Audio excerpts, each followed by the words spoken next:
So, welcome back to another interview. So, today we're talking about trade tensions with China with Madeline King. Madeline, thank you for joining us. Oh, it's a pleasure. Thanks very much for having us. So, Madeline, can you give us a bit more about yourself, like roles and prior work before becoming a politician? Sure. So I was elected in 2016. I'm from Western Australia, the seat of Brand, which is in the southern metropolitan area of Perth, takes in Rockingham and Kwinana. I'm now the Shadow Minister for Trade. Before I was elected, I was the Chief Operating Officer of the Perth US Asia Centre, which is an international think tank based in Perth, obviously, that talks about Australia's place in the Indo-Pacific, but more specifically gives that Western kind of perspective on Australia's relationships into Southeast Asia and also, of course, with the US. It was announced at the time of the pivot under Obama with Secretary of State Hillary Clinton. So it was, a very interesting job, and I enjoyed it a great deal. So now we'll get started with the interview. So Tobias, I believe you have the first question. Yep. What is the process of creating trade with another country? Well, the purpose of creating trade, it's people just naturally swap things, right? And we've done so since humanity's evolved, right? We have always traded, whether it be some meat in exchange for fur or something like that. It's something that's an eternal thing that we do because someone has something or can do something better and more efficiently than maybe we can. So we have access to something that they don't, so we swap and trade things. So that's sort of historically, it's a natural human thing to trade. As the world has developed and grown, trade has basically been underpins global growth, and colonization, all sorts of things. So Indigenous tribes in Australia traded with one another. They traded in ochre, like the face paint and the colouring between different tribes around parts of the country. And the first international traders to Australia were the Indonesians and Macassans, and they would come to northern Australia and harvest sea cucumber.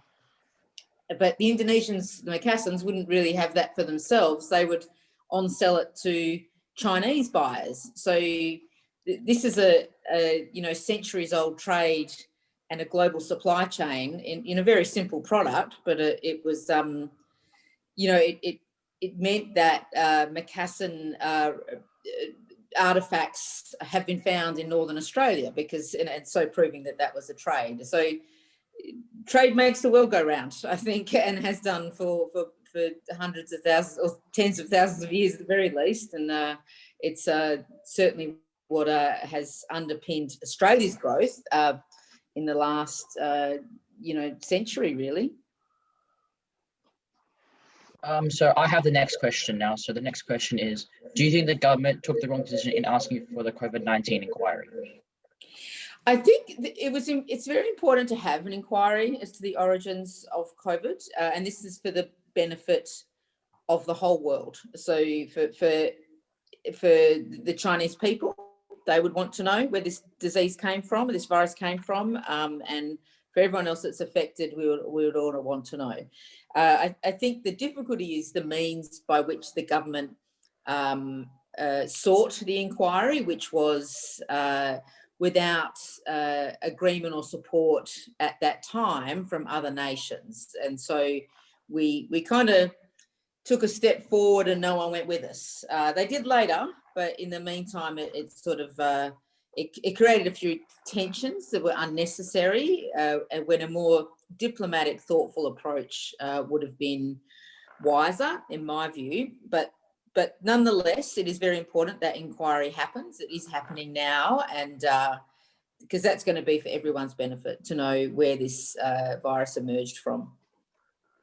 Just to touch on some of the points you just said, do you think, first of all, do you think that they should have waited till all like other countries within the G20 agreed that there should be an inquiry? Because a lot of people were saying they went in a little bit too early, as many other countries didn't really want to do it then because they were still dealing with the grips of the virus, and this was during like I think March. It was April, like March, around that time. So some countries were still dealing with the first wave of virus, and the COVID-19 virus, and they thought that it wouldn't be wise to do it right now, as it could create more tensions as it has for us with China in trade, really. Yeah, yes, indeed. Well, I think governments around the world can talk about and think about an inquiry whilst also dealing with the crisis at the time. I think in international relations, and this is an international crisis, the best course of action is to always work together. So one country stepping out in front without having literally done the legwork, which is talking to other nations and saying, look, I think we should do this. What do you think? Yeah, they might go, we should do that, but perhaps this way. So it becomes a really negotiated result of how you might get to an agreed approach to put to the World Health Organization as to how an inquiry should proceed. But what happened instead is it was just a megaphone kind of call for an inquiry. And I think the truth is there was always going to be an inquiry. It was a very important thing to happen. And countries are sensitive when people call them out, and that's understandable. Sometimes it's unjustified that they are so sensitive, but nonetheless, that we have to take the world as it is. So I think the important thing is that to realise that that's why diplomacy is so difficult, is because you do have to be patient and be aware of those sensitivities, and not do that megaphone kind of diplomacy. You need to talk to others to get an agreed position. So Tobias, I believe you have the next question as well. Yep. So this also relates a lot to the question I asked. Sure. Yep. How will our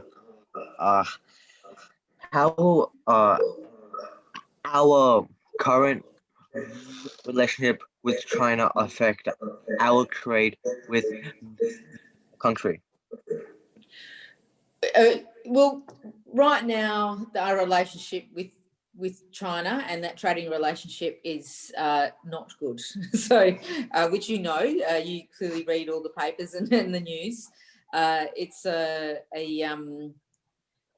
interesting thing. Trade is actually quite steady with China because of iron ore, right? And iron ore being the large bulk commodity that goes out of Western Australia. And liquid natural gas as well, but mostly iron ore. And so that sits at one level, and a very important level. And then there's everything else that has been, really catastrophically affected. Like, so the trade in Western rock lobster, which again, mostly comes from WA, but also from other parts of the country. There's trouble with coal, where there's 73 ships stuck off the Chinese coast because they won't unload it. Also with barley and other grains. So, and there's many more. And wine, there's basically there's an extraordinary tariff on wine into China. So those parts of our trade are deeply affected by this interruption in what has before this been a very good relationship, but I might add a relationship that's taken many decades to build. Like, it didn't just turn up overnight. Like, leaders of the past had to put in a lot of effort to build this relationship, but it does feel like it's come away very quickly. And that's not all to do with Australia as well. It's important to remember that the Chinese administration has changed and is more aggressive in its stance. And also China itself has changed. Like, it's brought more than 1 million people out of poverty, and getting people out of that many humans out of poverty is an extraordinary achievement. But once you do that, then there are other pressures on a government. So I think this all gets reflected in China's outward stance at the moment. So the relationship does affect our trade in a number of commodities, the ones I mentioned before. But then in others, like iron ore, it has not affected them one little bit. So in fact, it's only got better. So it's a bit of a conundrum, to be honest. But if iron ore does get affected, then that has quite serious consequences for the country. Yeah, just to touch on the last point there with iron ore. If they start to ban iron ore, do you think that would be a really bad consequence? What do you think the Trade Minister now, Dan Tehan, should do if that does happen, or Scott Morrison, or any people? Well, it's hard to know what to do if that happens. If it gets to that point, then we're already in a bit of a bind as it is. But if it got to that level, that's a next level problem that Australia would have to deal with. But the thing about iron ore is that the Chinese nation needs iron ore to make steel to build cities, and they build cities so regularly because they're an extraordinary population, and they've got a massive infrastructure agenda that all need steel. And so to get that steel, you need the iron ore. So if China were to stop that, importing our iron ore, that would be bad for them also. So, I mean, no one wins a trade war full stop, but certainly you get to that kind of impasse on the most important commodity for the nation's growth, China's growth. To stop that would be very bad for China as well as for us. So George, I think you have the next two questions. Would you like to send the first question? Yes. My question is, do you think the government should have a backup plan if China is not seen as a feasible trading partner and they continue to ban our goods? Sure. Yes. And the backup plan is and always has been a diversification. So, and that's in the markets that you sell things to from Australia and the things that you sell. So at the moment, we have a lot of free trade agreements with a lot of other countries, but we actually haven't made the step to selling much to them. Indonesia is a great example. There's a comprehensive economic partnership between Australia and Indonesia signed relatively recently, but nothing has built upon that. Like, we haven't actually increased our trade with Indonesia. We've also got the case of India. Australia's trade with India has dropped to a 17-year low in the past year, and so past 2 years. So it's that's not a good place to be if you want that backup plan to work. The other thing is we have the American government. Today's American government had a trade deal with China, which was like an acquisition agreement. So that means China has agreed to buy so much product from America, which means China then won't buy it from us. So that creates a problem in diversification as well. I mean, there are other options for products like wine. We used to sell mostly to the UK, I mean, before China became our biggest market, but because China bought so much, we sort of neglected the UK market, and it was so easy. China's so close to Australia, so it was easy to just turn to that market. And now you'll find wine producers are turning back because they have to back to sell to the UK and the US. But I think the thing everyone needs to understand is that backup plan, that's diversification, just takes a really long time, because you need good relationships and you need an understanding of other people's culture. And in Australia, we don't learn enough foreign languages, so we don't necessarily understand a lot of the Asian languages that we should, if we want to be able to have good business relationships into those countries to build these trade relationships. So that's a really long-term issue in this country that we need to address, I believe. Yeah, just to touch on that, do you also think they should be targeting other Asian nations such as Japan and South Korea as well? Yeah, well, Japan has been a great trading nation with Australia. So the iron ore industry in this country actually started with Japan, right? So because of the war, there was an embargo where we weren't allowed to sell iron ore to anyone, and certainly not. Oh, I suppose to America could have got it, but we certainly weren't allowed to sell to the Japanese because they were, we were enemies. But in the rebuild of Japan, Japan needed that iron ore to, rebuild the cities that had been destroyed. So they got that iron ore from Western Australia, but not until the 1960s. So, it took a long time to get that started. And now they're one of our largest trading partners with, they buy a lot of liquid natural gas, and they're, a huge investment partner with Australia. We also have a significant relationship with South Korea. That's a big trading nation for Australia. I think we really need to work hard a bit more with our trade with Vietnam. Vietnam's a remarkable nation that is growing kind of out of sight, and they signed up to the comprehensive and progressive Trans-Pacific Partnership a few years ago, and that's done great things for Vietnam's markets. It's been able to grow, and Vietnam and Thailand, those kind of nations are countries we have to put more effort into, but principally Indonesia. Indonesia is going to be one of the world's largest economies in the not too distant future, even with COVID. I mean, that's a significant road bump, but nonetheless, that relationship with Indonesia is going to be very important to Australia. So George, would you like to say your second question to Madeline?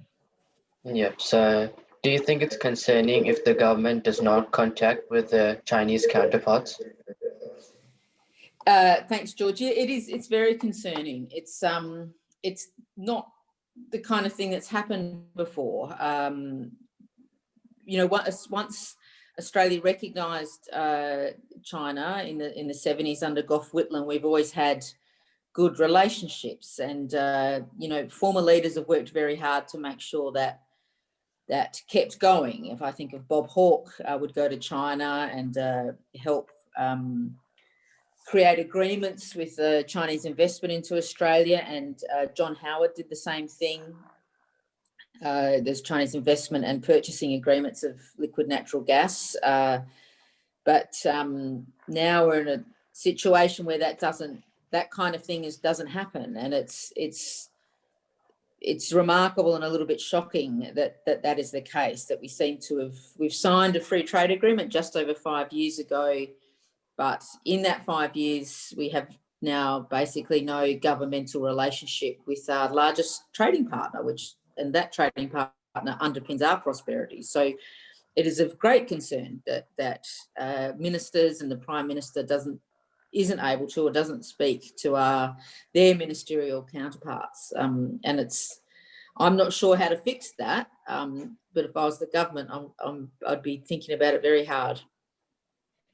Yeah, because I remember earlier this year, David Littleproud, I think Minister for Agriculture, said some reporters asked him if he had any contact with his Chinese counterpart, and he said they haven't had any contact for about 2 to 3 months, even before COVID. So yeah, that's a little bit concerning as well. Yeah, well before COVID, and the current trade minister, when he was education minister, hadn't talked to his counterpart for 2 years.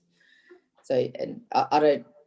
Maybe he didn't try. I don't really know, but that's a bad situation to be in.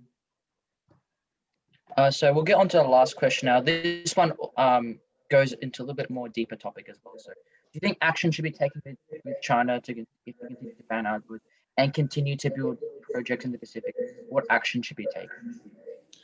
Well, China's entitled to partner with other countries, and as are those other nations, to build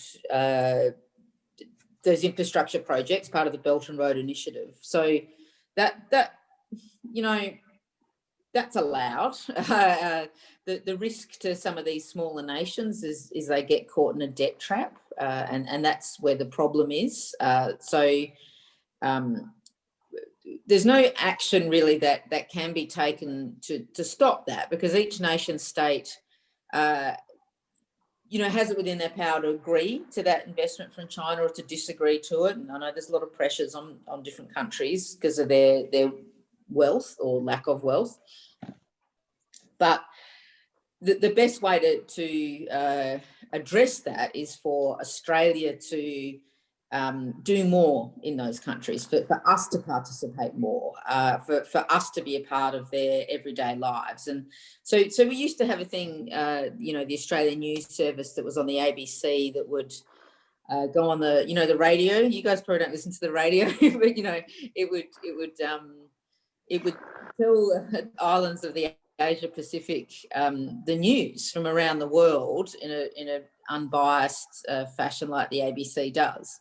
But that got cut in a budget cut, and so that bandwidth on the radio bandwidth we gave up as a nation, and it wasn't very expensive. And China took it over, and that's our fault, because when you leave a space, well, someone's entitled to take it. If you leave your bike on the skateboard on the street and don't touch it for 3 days, well, you'd expect someone might take it, right? If you've just left it lying around. And that's kind of what we've done. We've sort of just left some of that space for someone else to occupy. And with it, we've lost relationships and influence. So, that's rebuilding that in some fashion is probably the best way to combat that influence that is emerging in the Pacific nations from these Chinese-funded infrastructure projects.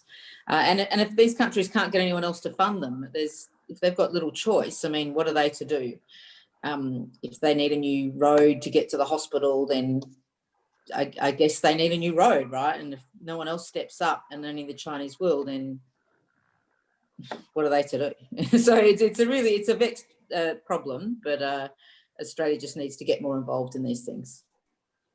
Yeah, just to add on to some of those points as well. I believe a few months ago, I think the minister, I think placed a few more million or $1 billion to Papua New Guinea, as they're in a real debt with China. So I think it was Minister for Pacific Relations or something. I think it was Alex Hawke who did it. Yes, yeah. And then also I was hearing as well that a lot more of the Pacific nations are getting more wary with China with what's happening with COVID. So they're starting to go more towards Australia, and I think some people were saying that Australia, if they do have some spare vaccines that work, they should give that to some of the Pacific nations and some to the Southeast Asians as well, to build the relationship with them back up to where it was before. Yeah, it's getting called vaccine diplomacy now. Yeah. So those are all our questions. I thank you, Madeline, for taking your time to come on Zoom and discuss these things with us. No, that's great. And so this is a school kind of project for you fellas over the holidays, or you do it all the time? It's just really just like spend time. It's not really a school project because as we explained that